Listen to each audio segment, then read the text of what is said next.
Pay গ্রেডে, আবার শিক্ষকের উপরে দায়িত্ব অনেক বড়। দেশ গঠনের, দেশের ভবিষ্যৎ গঠনের দায়িত্ব শিক্ষকদের উপরে, তাহলে সেটারও মূল্যায়ন হতে হবে। সেই সব কিছু সঠিকভাবে মূল্যায়ন করে আলোচনার মাধ্যমে আমরা একটা পলিসিগত সিদ্ধান্ত নিব। এটা হুটহাট নেওয়ার মতো ডিসিশন না, এটা সময় নিয়ে নেওয়ার মতো। 54 বছরে চেঞ্জ হয় নাই ভাই, এক রাতে হুটহাট কিছু করলে আবার খারাপই হবে। সবার সাথে আলোচনা করে সঠিকভাবে সময় নিয়ে ভালো কিছু আমরা করবো ইনশাআল্লাহ।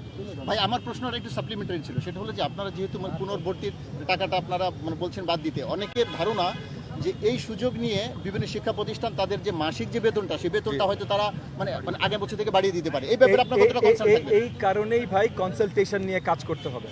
মনে করেন আমরা একটা আইনও করলাম যে এটা করা যাবে না। বাংলাদেশে কত লাখ স্কুল আছে, 1.5 লাখের উপরে স্কুল কলেজ আছে।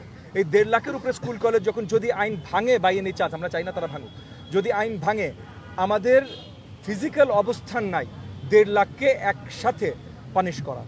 সো সেই জায়গা থেকে আমাদের ওই 1.5 লাখের কনসালটেশন নিয়েই চেঞ্জগুলো আনতে হবে। আমরা সঠিক চেঞ্জ আনতে চাই, সঠিকভাবে আনতে চাই। আমরা বিগত সরকারগুলোর মতো হুটহাট ডিসিশন, হুটহাট ভুল করে আবার ফেরত আসা, এসব কিছু আমরা আর আগামীতে করতে চাই না। জনাব তারেক রহমানের সরকার জবাবদিহি সরকার। জনাব তারেক রহমানের সরকার বাংলাদেশের জনগণের সরকার। বাংলাদেশের জনগণের সরকার মানে জনগণের কনসালটেশন ছাড়া কোনো বদল, কোনো চেঞ্জ, কোনো কিছু হবে না ইনশাআল্লাহ।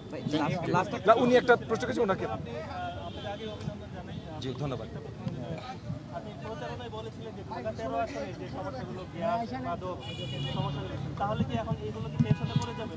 না ভাই, কোনো কিছু পেছনে পড়বে না। এই যে আপনাদের সাথে যে এখন আলোচনা করছি, এরপরে আমি মোহাম্মদপুর থানায় যাচ্ছি পর্যবেক্ষণে। মোহাম্মদপুর থানা থেকে যাবো আদাবর থানা, তারপর যাবো শেরেবাংলানগর থানা, তারপর ডিসির অফিসে আমাদের মিটিং আছে। এই রোজার মাসে যেন আইন শৃঙ্খলা সঠিকভাবে মেনটেইনড হয়, কি করতে হবে, ইতিমধ্যে কমিশনার অফিসের সাথে আমরা আলোচনা করেছি যেন মোহাম্মদপুর থানা এবং আদাবর থানার ম্যান পাওয়ার বাড়ানো হয়, এবং ম্যান পাওয়ারের সাথে তাদের গাড়ি এবং অন্য সব মানে টহল দেবার জন্য, এলাকায় কন্ট্রোল রাখবার জন্য আর কি প্রয়োজন সেগুলোর জন্য সব কিছু আমরা করছি ইনশাআল্লাহ। এই মাসের ভেতরে, রোজার মাসে স্পেশাল প্রয়োজন আছে, কিন্তু রোজার মাস ছাড়াও আমরা আপনার ওই যে কি বলার নাম ম্যাজিস্ট্রেটের অফিসের সাথে আলোচনা করেছি। আমরা বাজার ভিজিটে যাওয়া শুরু করবো এই উইকেন্ড থেকে, মানে আগামী শনিবার থেকে আমরা বাজার ভিজিটে যাওয়া শুরু করবো, যেন মূল্য নিয়ন্ত্রণ সঠিকভাবে করা যায়। সো না ভাই, কোনো কাজ পিছিয়ে থাকবে না। জনগণ যে দায়িত্ব দিয়েছে প্রত্যেকটা দায়িত্ব পালন করবো। কারণ মনে রেখেন, জনাব তারেক রহমান যে দায়িত্ব দিয়েছে সেটাও কিন্তু উনি জনগণের কাছ থেকে দায়িত্ব পেয়ে তারপর দিয়েছে। সো প্রত্যেকটা দায়িত্ব জনগণের দেওয়া দায়িত্ব, প্রত্যেকটা দায়িত্ব তাদের কিমতি আমানতের মাধ্যমে দেয়া দায়িত্ব। এই কোনো দায়িত্ব আমরা হালকা করে নিচ্ছি না ইনশাআল্লাহ। কারণ বাজার যেহেতু আমার এলাকার না, এবং আমরা অনেকক্ষণ কথা বলেছি, আজকে আমরা এইটার বিরুদ্ধে। আপনাদেরকে অসংখ্য ধন্যবাদ।